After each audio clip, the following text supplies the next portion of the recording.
Bonjour à tous et bienvenue sur ma chaîne YouTube. Je suis ravi de vous retrouver afin de vous présenter cette nouvelle vidéo en français sur Flight Simulator 2020. Il s'agit d'une vidéo qui va aborder quelques nouveautés de façon très rapide par rapport au Simu. Et vous allez voir que c'est prévu en plusieurs étapes dans cette vidéo. Mais avant cela, je voulais comme toujours vous remercier pour vos nombreux retours positifs, vos likes, vos commentaires et vos encouragements. Ça me fait vraiment très plaisir et je suis ravi de pouvoir vous aider, vous apporter de l'info et du contenu. J'espère avant tout que vous allez bien et que vous vous portez bien et que vous effectuez de bons vols sur Flight Simulator 2020. Alors comme je vous le disais, c'est vrai que il y a quelques nouveautés à aborder sur le Simu. La première étape, la première partie étant dédiée à la dernière version stable de l'Airbus A32NX de Fly-by-Wire. Il s'agit de la version 0.7.0. Pour rappel, la version peut être installée directement depuis le logiciel Fly-by-Wire ou sinon depuis le site internet officiel. Dans ces cas-là, si c'est le logiciel, il faut bien vérifier que la version est installée avec la coche verte. Et ici, que la version stable, en l'occurrence la 0.7.0, celle qui est actuelle, est bien coché également, c'est cohérent.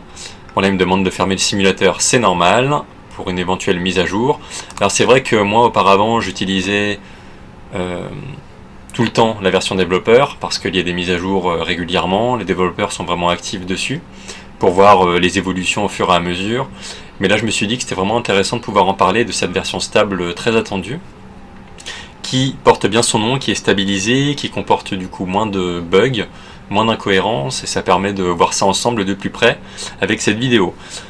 Dans tous les cas, les principaux atouts de cette version stable, c'est l'amélioration du pilote automatique, des systèmes de vol, les modèles de vol ont été retravaillés, ils sont plus proches de la réalité, l'amélioration des sons moteurs, on va faire un petit test décollage ensuite. Alors j'ai réglé le son dans le Simu de manière à ce que vous puissiez m'entendre convenablement. N'hésitez pas à augmenter un petit peu le son en fonction de vos souhaits lors du test. Les systèmes avioniques ont été révisés, les FPS ont été améliorés. D'ailleurs, si je fais des vues personnalisées, on voit que l'image ne saccade pas du tout. C'est toujours aussi fluide. Les graphismes ont été également améliorés. On peut voir que dans le cockpit, c'est vraiment joli, comme toujours. Déjà, ça l'était dans les versions précédentes. Et le flypad, la tablette, la fameuse tablette, a été élaborée, plus élaborée qu'auparavant. Là, je suis sur le tarmac de Bordeaux. J'ai fait une simulation de vol jusqu'à Paris-Charles de Gaulle. On peut voir d'ailleurs que j'ai enregistré mon vol en cliquant ici sur From SimBrief. J'ai fait mon plan de vol SimBrief. Bordeaux, Paris-Charles de Gaulle. On a toujours une petite carte ici qui est bien détaillée, qui nous permet d'être géolocalisé, avec les indications météo un peu partout, avec les couleurs différentes. Bon, notre avion clignote toujours un petit peu. Il fait des siennes, mais bon, ça c'était déjà le cas sur les autres versions, il me semble. Ce n'est pas très gênant. Au moins, ça permet de voir qu'on peut zoomer comme bon nous semble sur la map et de façon assez précise. Voilà, donc on a vraiment une liberté d'exécution avec cette carte qui est vraiment sympa. On va survoler très rapidement les onglets à gauche, même si c'était déjà le cas dans les autres versions développeurs, en tout cas. On voit qu'il y a toujours l'onglet dispatch ici avec les informations relatives à l'avion, le poids, le nombre maximum de passagers qu'il peut avoir, etc.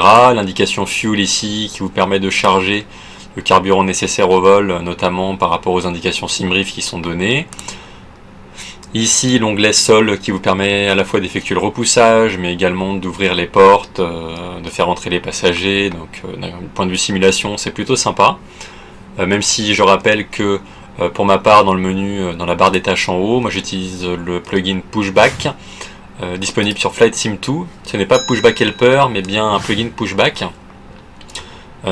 indépendant, et j'avais fait une vidéo à ce sujet qui montrait vraiment l'utilité et l'intérêt de ce plugin. Et en plus une mise à jour a été apportée récemment où là à partir du moment où vous voulez démarrer la procédure, le pushback communique avec vous par radio, donc c'est vraiment bien fait. Ensuite, au niveau de la page performance, vous avez toujours la possibilité de calculer votre top of descent à partir du moment où l'avion doit débuter sa descente pour arriver à un point donné. En fonction de votre altitude, réel en temps voulu, avec l'altitude cible que vous voulez définir. C'est vraiment pratique. Ensuite, pour la page performance, et bien en fonction de l'aéroport d'arrivée que vous avez prévu, pour ma part Paris-Charles de Gaulle, une fois que vous avez rentré votre code aéroport, vous cliquez sur Get METAR, donc les informations météo qui sont observées au moment donné, sur le moment donné quand vous cliquez dessus. Là on peut voir qu'il me prévoit pour l'instant un vent du 360 degrés, donc un vent qui vient du nord avec une force de 2 nœuds qui est faible, une température de 22 degrés, un QNH, donc une pression locale de 1013 hectopascales, l'altitude de la piste concernée. Alors là, comme je vous le disais, c'est vraiment un test, donc j'ai pas défini de piste, mais c'est vraiment pour vous montrer comment se présente la page. Ça c'est une indication qui peut être trouvée sur les cartes de charte aéroport, ou sinon sur Navigraph en haut à droite avec la runway altitude. Également le cap final de la piste concernée, le cap heading, c'est le cap course en fait qui est relatif à la trajectoire de la piste d'atterrissage, les conditions de la piste d'atterrissage, là en l'occurrence c'est une piste sèche. Runway slope, alors ça c'est une information que je ne remplis pas en général parce que c'est très technique, mais ça représente en fait l'élévation de la piste du début de la piste jusqu'à la fin de la piste. Voilà, c'est l'indication que je peux vous donner par rapport à ça. Runway LDA, donc c'est la landing distance available, c'est la distance d'atterrissage disponible pour l'avion sur la piste concernée. La vitesse d'approche programmée en fonction de votre MCDU et de votre vol. C'est une information qui est donnée justement sur la page performance du MCDU, sur l'onglet approche quand vous calculez quand vous prévoyez votre approche. Ensuite le poids de l'avion, la configuration des volets au moment de l'atterrissage. Et bien là on peut voir qu'on peut sélectionner soit une configuration avec des volets sur 3 crans, ou sinon des volets déployés à 100%. La overweight procédure, c'est une information que je n'ai pas vérifiée et que je ne remplis pas en général, mais qui est par défaut est programmée sur non, par rapport au surpoids j'imagine. Et là c'est le reverse thrust, c'est donc l'inversion de poussée qui est oui ou non programmée lors de l'atterrissage. Une fois que vous avez rempli toutes ces informations, vous cliquez sur calculer, et dans ces cas-là, la tablette va prévoir une distance bien définie pour l'atterrissage en fonction des autobreaks que vous avez à déployer, que ce soit sur low ou medium. Ensuite, pour la page navigation et charte, là c'est un bon point parce que ça vous permet, si vous avez si vous avez Navigraph, de pouvoir mettre l'aéroport d'arrivée en fonction de ce que vous souhaitez. Donc là c'est Paris-Charles de Gaulle, on voit qu'il y a tous les liens disponibles, que ce soit pour la star que vous avez à définir sur votre route, qui est donc, je le rappelle, la star c'est le point d'arrivée qui correspond à votre piste d'atterrissage, et c'est relié à votre c'est relié à votre ILS et à votre piste d'atterrissage.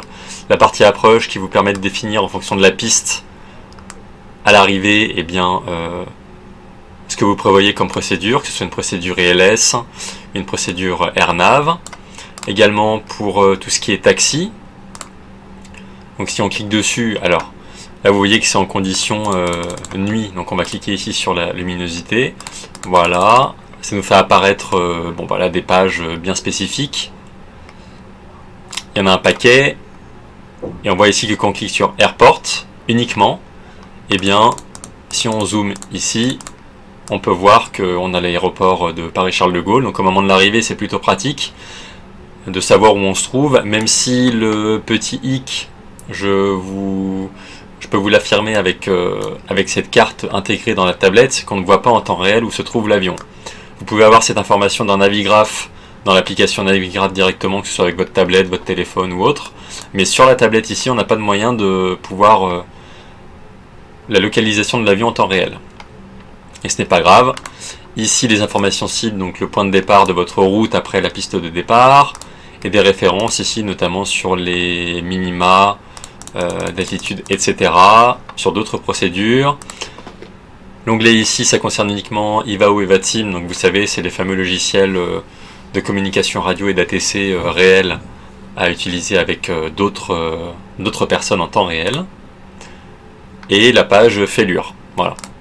Donc c'était un tour d'horizon rapide de cette tablette qui est améliorée. Comme je vous le disais, c'est vrai qu'on va essayer ensemble un petit décollage pour voir ce que ça donne au niveau du son. Comme je vous le disais, n'hésitez pas à augmenter un petit peu le son pour avoir vraiment un aperçu plus proche du bruit des moteurs. Voilà, je configure tout comme il faut pour que ce soit assez rapide. Allons-y, je mets les gaz et on va voir ce que ça donne. À peu près à 40%. Je desserre le frein de parc. Et c'est parti. Alors déjà, de manière générale, c'est vrai que sur la version développeur ou même expérimentale auparavant, le son était déjà très sympa. Je n'ai pas affiché les FPS en haut à droite pour vous laisser profiter de la vue. Allez, c'est parti.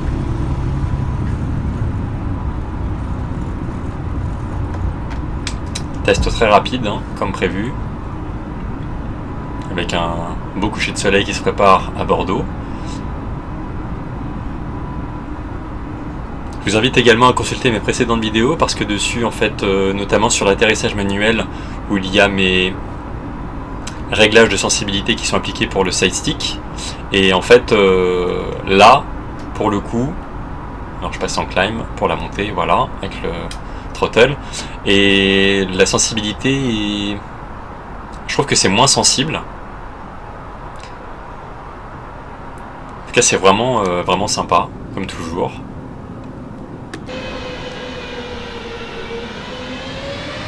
Je me remets en climb. Voilà. Bon, c'était juste pour un test.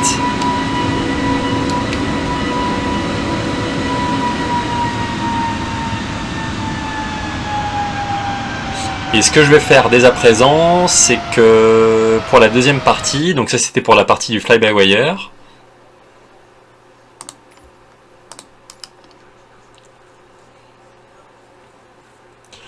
la deuxième partie qui va concerner cette vidéo, et notamment sur une nouveauté, c'est indiquer, alors dans la boutique, en version payante. Alors moi je ne suis pas un adepte des avions de chasse, mais celui-ci, par curiosité, j'ai voulu l'essayer, et donc il est au prix de 34,99 €. Et c'est le F-14 Tomcat de DC Design.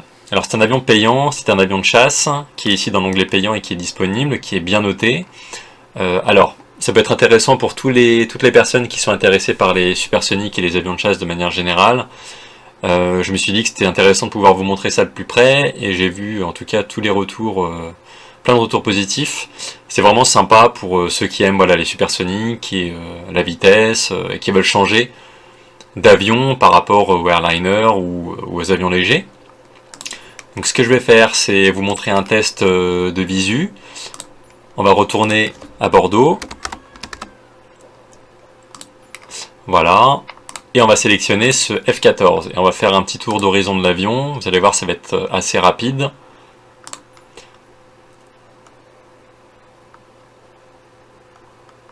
Alors, il est plutôt vers le haut, il me semble. Voilà. Donc c'est parti. Sur la piste 23, comme avec l'Airbus. Alors, là, je vais juste vous présenter l'avion en visu et puis vous donner quelques informations sur cet avion. Et je vais également faire un test décollage pour vous montrer. Ça vous permet d'avoir un œil plus concret sur cet avion, si jamais ça vous intéresse. En tout cas, le but est de pouvoir vous donner encore une fois de l'information et de vous donner plus de facilité pour vous projeter sur cet avion, si jamais ça vous intéresse encore une fois. Et lors du test, je vous invite à peut-être diminuer le volume. Moi, je l'ai réglé de façon à ce que vous puissiez m'entendre, comme je vous le disais, mais cet avion, au niveau de la vue extérieure, a un niveau de volume assez élevé, pour ne rien vous cacher. Voilà, c'est juste pour vous prévenir. Ça risque d'être un petit peu fort, n'hésitez vraiment pas à baisser le son. J'espère en tout cas que ça vous plaira. Donc cet avion de chasse F-14 de Tomcat de DC Design à 35 €. C'est parti sur le tarmac de Bordeaux. J'ai programmé quelques vues personnalisées. Voilà, avec les pilotes qui sont bien dedans. Sur le côté gauche, une vue extérieure. Donc là le son est convenable parce que je n'ai pas mis les pleins gaz. Vous allez voir que ça va changer un petit peu au moment où je vais mettre les gaz. Je retourne dans le cockpit. Je ne suis pas, comme je vous disais, un adepte des avions de chasse. Je ne me suis pas intéressé non plus à la façon de les piloter. C'est vrai que c'est encore différent des autres avions. Mais voilà, pour les connaisseurs et pour ceux qui aiment, je pense que ça vaut vraiment le coup. Il est vraiment beau. D'ailleurs, on voit la place du pilote. Et quand vous cliquez sur la touche F de votre clavier, vous êtes sur la vue par défaut. Vous pouvez toujours reculer avec la flèche pour changer les vues et effectuer la vue que vous souhaitez. Mais en fait, on voit le corps du pilote par moment. Et c'est vrai que ça peut être un peu gênant. Donc moi, je laisse la vue par défaut en cliquant sur la touche F. Et ça permet d'être bien positionné. Donc cet avion, il a été inauguré en fait, cet avion surpuissant a été inauguré en 1970. Il est adapté au porte-avions et à la fois à la terre ferme. Donc là, c'est vrai qu'au départ de Bordeaux, ça peut vous donner une idée.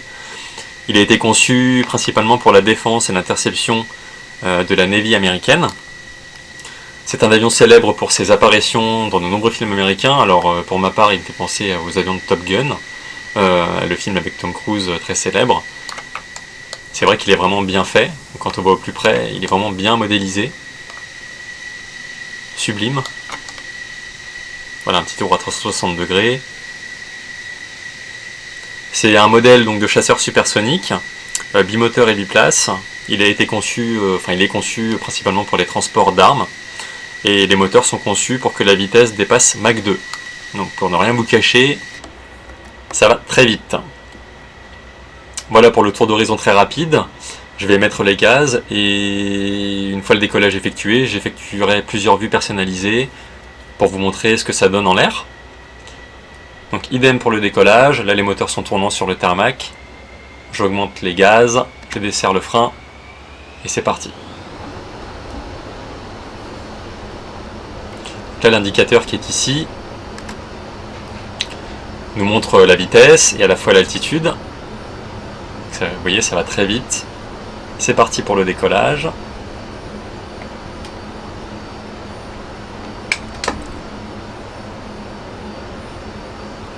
Voilà, j'avais l'indication wheel qui apparaissait ici. Le train d'atterrissage est rentré.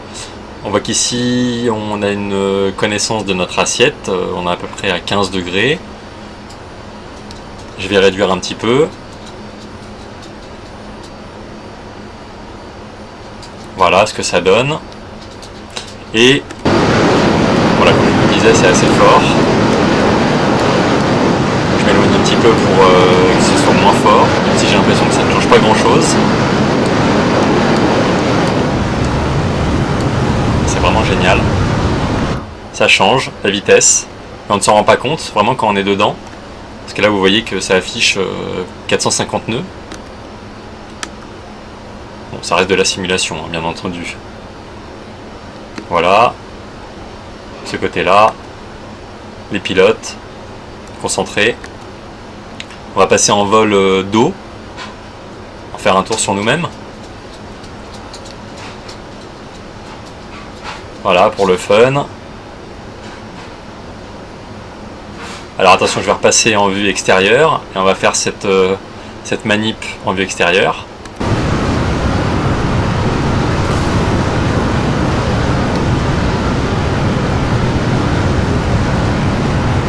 Voilà. Donc on s'y suivra auprès des habitants, ça doit faire un peu de bruit.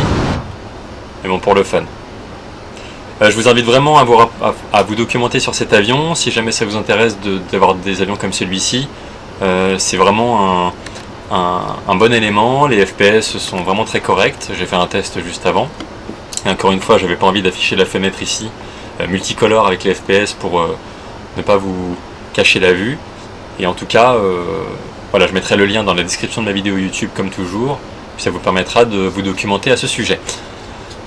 Ça concernait du coup le F-14 et les deux autres nouveautés, ou en tout cas actualités que je voulais aborder avec vous. Je vais retourner dans le menu principal. C'est... Voilà, j'ai préparé à l'avance l'Airbus A380 de Fly-by-Wire. Alors je suis allé sur la page principale, enfin une des pages principales de cet Airbus A380 qui est toujours en développement.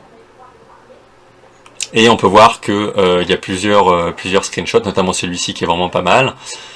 Après, il n'y a pas beaucoup d'indications sur cet avion, si ce n'est que les développeurs sont en train de travailler sur les systèmes hydrauliques et sur les écrans. De manière générale, on a quelques screenshots, voilà ce que je voulais vous montrer.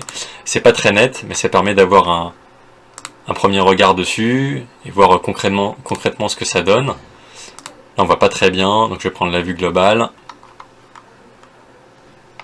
Voilà, sur le tarmac en vue extérieure.